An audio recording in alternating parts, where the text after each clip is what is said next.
This is Witch-based news for Friday the 30th of May 2025.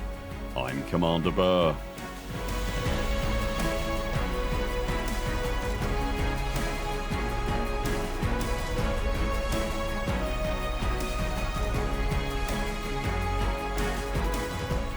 In Elite Dangerous news this week, the current community goal rewards get a rework, we've a summary of this week's Frontier Unlocked Livestream, and FDEVs financial recovery continues. If you enjoy our videos, consider subscribing to the channel and remember to ping the little bell to make sure you see all our content and community posts. And if you'd like to help support our channel, links to our Patreon and everything else are in the description below. As we reported last week, there is a community goal running between the Galaxy's two Alliance power players right now that is rewarding an absolute shedload of pre-engineered power distributors. You can find the full details of the CG and its rewards linked below if you've not seen it already. Suffice to say, the module's reward, even just for one contribution, is absolutely worth taking the time to grab. The initial goal was rewarding a second shedload of pre-engineered distros to commanders in the top tier of the winning half of the CG, but the problem with this approach, which rapidly became apparent soon after the CG launched, is that it utterly de-incentivized the clearly going to lose half of the community goal, causing the clear winner to further surge ahead. Upon realisation of the problem, FDEV have, to their credit, stepped in and changed the conditions of the CG so that commanders in both halves of the goal, regardless of who they are pledged to, can win 2 sets of the pre-engineered power distros if they're in the top 75% of contributors.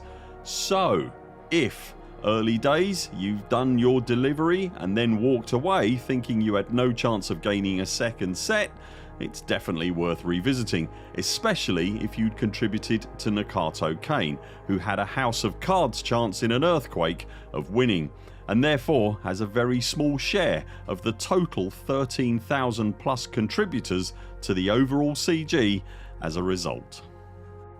As we reported on Wednesday, it was time for the Frontier Unlocked livestream this week. If you missed that report on Wednesday, then you'll find it linked on screen now. But in essence, the show went into a deep dive with designer Curtis Griffith on the upcoming Vanguard's update, which is scheduled to arrive in the game in the summer.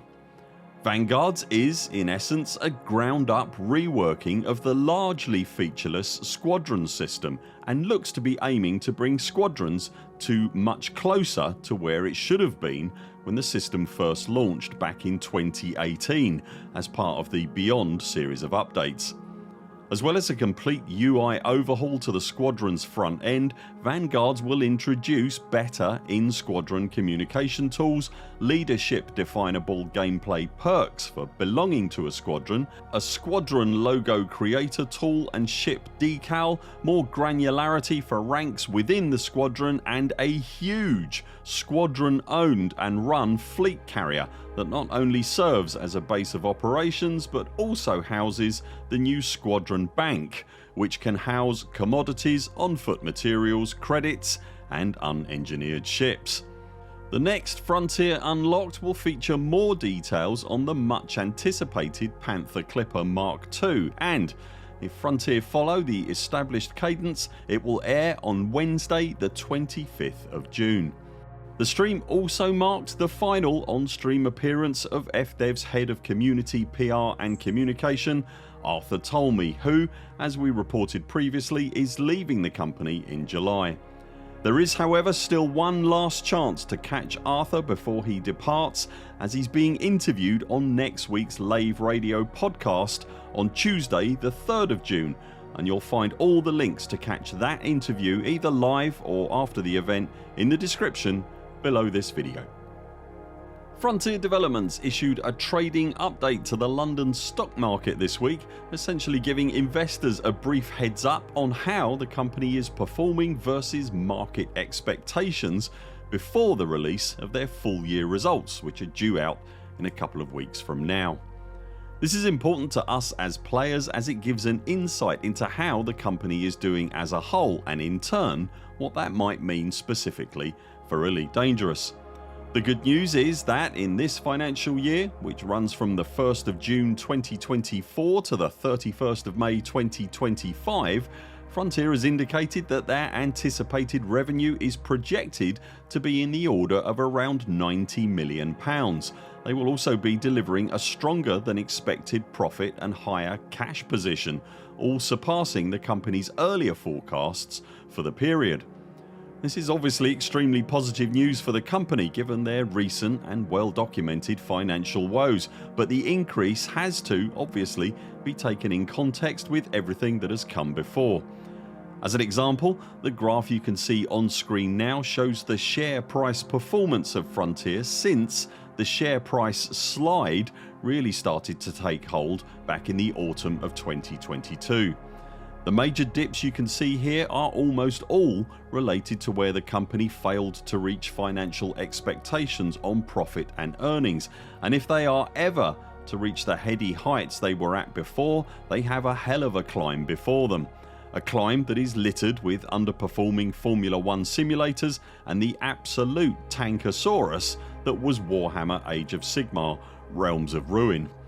In the financial period this latest update covers, Frontier has released 2 full games across various platforms, F1 Manager 2024 and Planet Coaster 2. Any future F1 Manager games have been cancelled. It also didn't get much of a look in at their half year results back in November, even though the company had managed to turn things around and get back into profitability at that point. So it's obviously safe to say that F1 Manager won't have been a significant contributor this time around either. Planet Coaster 2 appears to have done somewhat better for the company in its opening weeks after launch, but has suffered generally mixed reviews on Steam and also went on sale on the platform unusually soon after its launch, further adding to negative sentiment from consumers around the game. The important question now, particularly for the Elite Dangerous community, is then what specifically has contributed to the uptick in this year's profits, and where is Elite Dangerous in all of this? The new business model FDEV implemented around the game started back in early May 2024, with ships being sold into early access before general release. This delivered a nice little uptick on the financial graph following the Python Mark II launch. The financial period we're now dealing with here specifically covers a lot more, however, being the release of the Type 8, which launched into the game in early access in August 2024, through to the wildly popular Mandalay in October, the Cobra Mark V in December, and finally the Corsair in April of this year. The year also saw the introduction of pre-built ships available for ARCs, the long awaited and much requested return of chrome and gold paint jobs, along with a host of new customisations for all things colonisation.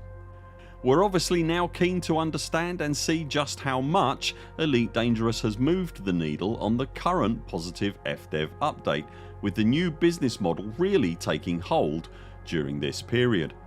If it's moved significantly enough, then it surely makes sense that the company would choose to invest further in the game and attempt to keep moving that needle further into the future.